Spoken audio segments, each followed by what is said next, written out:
Το ήξερες ότι το πιο σημαντικό πράγμα που χρειάζεται ένας creator για να τον στηρίξεις είναι τα 3 σου?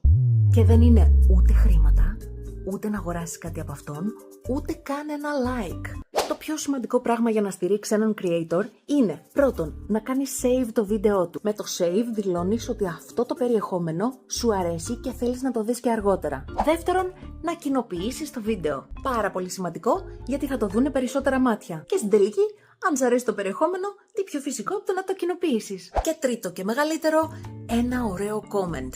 Και δεν εννοώ μια καρδούλα, δεν εννοώ emoji, δεν εννοώ σ' αγαπάω είσαι ο καλύτερος, εννοώ ένα ωραίο comment το οποίο θα έχει σχέση με αυτό που λέει στο βίντεο. Και αυτό δεν είναι μόνο για το engagement, που και αυτό μετράει, αλλά είναι επίσης για τον αλγόριθμο να καταλάβει γιατί πράγμα όντως μιλάς. Γιατί αν εγώ μιλάω για το πώς να βάλεις το παντελόνι σου σωστά και εσύ από κάτω μου γράφεις πόσο πολύ μ' αγαπάς, ο αλγόριθμος τι θα καταλάβει ότι λέω?